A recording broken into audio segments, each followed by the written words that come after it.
Hi, and welcome to the December edition of Catholic Cooking. I'm Jennifer, here with Kate, and every month we try out new to us recipes from a different Catholic cookbook. And this month our feature cookbook is the Vatican Christmas Cookbook.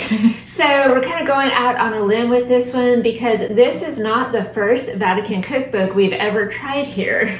And if you've been around, you know that we didn't have the greatest luck with the last one. But that was a while ago, time has passed, and we feel ready to take on the Vatican once again. So from this one, we're making ricotta lemon ravioli, which looks easy enough, so fingers crossed we'll see.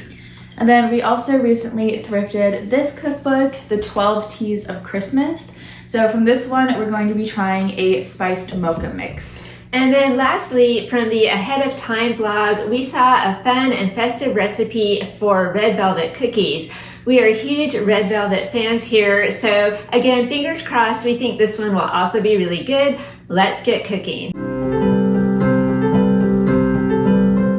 Okay, so Vatican Cookbook, we meet again. So we swore off Vatican cookbooks after last time, but this one is so beautiful and it has so many wonderful pictures of Christmas time in the Vatican and stories of different popes at Christmas that we just decided, okay, we'll do it again. Yeah, but the recipes in here are not like quick and easy or very beginner friendly, and some of them call for some strange ingredients like dried plums or stuff like quark, which is apparently a type of cheese. But we're going with a non-quark recipe today. The lemon ricotta actually looks very easy and very doable. So to make that, you're going to need eggs, Parmesan, salt and pepper, sage, a lemon, ricotta cheese, butter, and then lasagna sheets.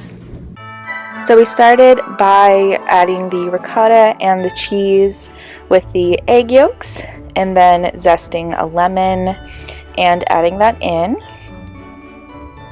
And then we just mix those all together to make the filling. Then we added that onto the lasagna sheets and basted the edges with water to hopefully be a seal. Added the top. Then we just cut it using a pizza cutter, and then used forks and water to try to crimp the edges. But as you'll be able to see, it did not really work well, and all the filling spilled out. It did not stay together, but we cooked it up anyway and just pulled it out and added some butter on top with the sage, and then we added a little bit more cheese. Next up, we're trying the red velvet cookie recipe, and I'm really excited about this recipe because it was labeled as quick and easy, and it is. Nothing has to chill in the fridge or be sifted or prepared ahead of time. And we also recognized everything on the ingredient list, so that's another bonus. So to make this one, you need flour, sugar, cocoa powder, salt, baking soda, vanilla, butter, eggs, brown sugar, red food dye, and then white chocolate chips. We're going with peppermint because, you know, it's Christmas. We did the dry ingredients first, so the flour and the cocoa powder, salt and baking soda, and then just whisking all that together. Then we did the brown sugar, white sugar, and butter into the mixer and creamed that together. Then added in the eggs and the vanilla and mixed that till it was just combined. Then added the food coloring and then the dry ingredients.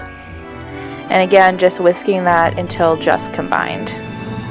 Then we added in the chocolate chips and folded those into the batter, and then started making the cookie balls.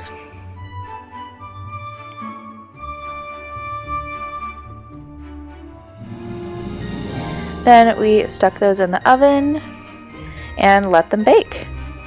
With lots of help, of course. We got one over here and then one chewing on the grocery bags.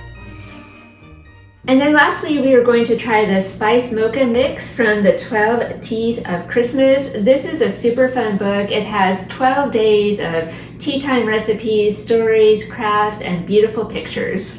Each day also has a different theme. So celebrating things like merriment or friendship. So we think this would be a fun book to use during the 12 days of Christmas, because during each day you could pick one thing from the book to do, like one recipe or read one story or even just look at one of the beautiful pictures. Or you could pick a day during the 12 days of Christmas to do a full-blown tea. The book has different menus for each day. We especially like day 2, which is celebrating family, and that is a full-blown menu of like ham sandwiches, fruit salsa, and a Christmas bread. So to make the mocha mix, you need sugar, instant coffee, nutmeg, cinnamon, and cocoa is what the book calls for. So we're just using up some hot cocoa mix that really needs to go at this point. And we didn't know if that meant cocoa, like cocoa powder or baking cocoa, or hot chocolate cocoa mix. So we're just must-go item, we're using it up. So we added the sugar and instant coffee, cinnamon and nutmeg, and the cocoa powder into the blender, and literally just blended that until it was all smooth. All right, foiled by the Vatican Cookbook again. Yep. Okay, so obviously this was an operator era with the lasagna sheets. Yeah.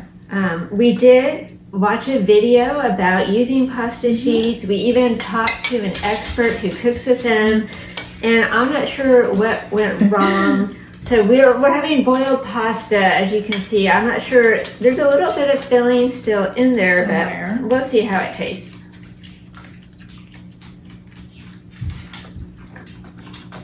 It tastes just like boiled pasta sheets. I mean, there's some flavor. You can taste the lemon. A little bit. Not the worst thing you could eat. I had one square that almost stayed together. Okay, so the Christmas Vatican Cookbook was on sale over Black Friday and Thanksgiving weekend, and I know a lot of people bought it and they were going to give it as gifts. Yeah.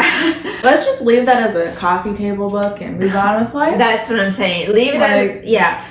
Don't give that book to a child or someone who is not a more advanced level cook, because trying to cook from it requires expertise that we don't have. Literally. So, I mean, it's not a wash, but I'm not serving this for a Christmas dinner, I'm just saying. No. So, but yeah, it's our fault. We're not familiar with the ready-made pasta sheets. It didn't seem that hard in the video, and oh well. Have we tried? Chalk it up to experience. We tried.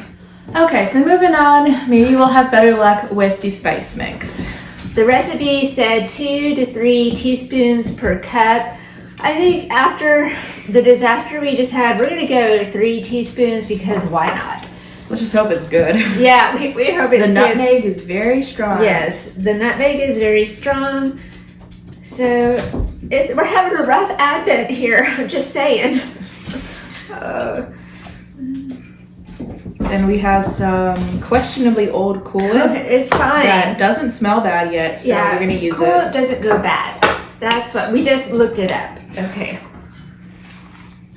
It says top with whipped cream if desirable, or top with little Cool Whip. It's fine. Or Thanksgiving Cool Whip. Gosh, the nutmeg. Yeah. Then it was only a teaspoon of nutmeg, but it is nutmeg all the way here. Ooh, that's all I can smell. Okay. All right, you go first, Kate. The whipped cream. Well, let's just try it plain. Let's try it plain first.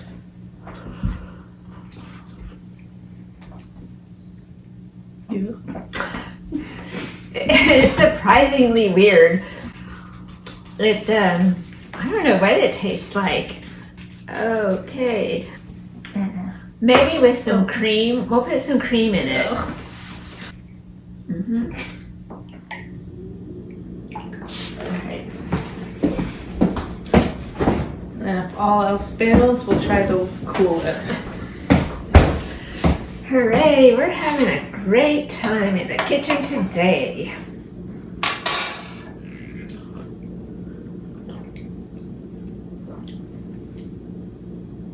That is more palatable, but it's still not.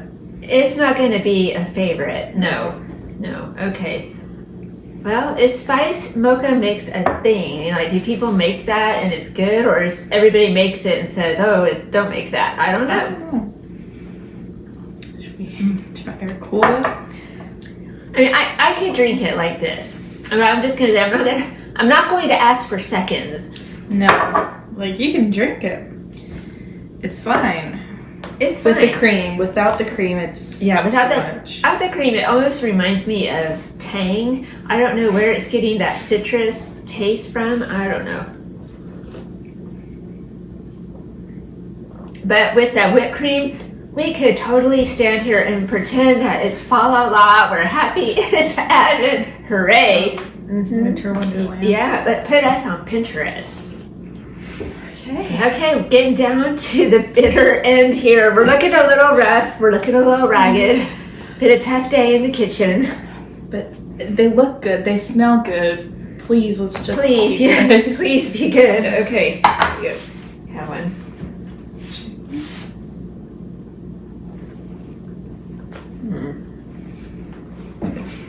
Ta-da! Oh, these are so good. This makes up totally for everything else.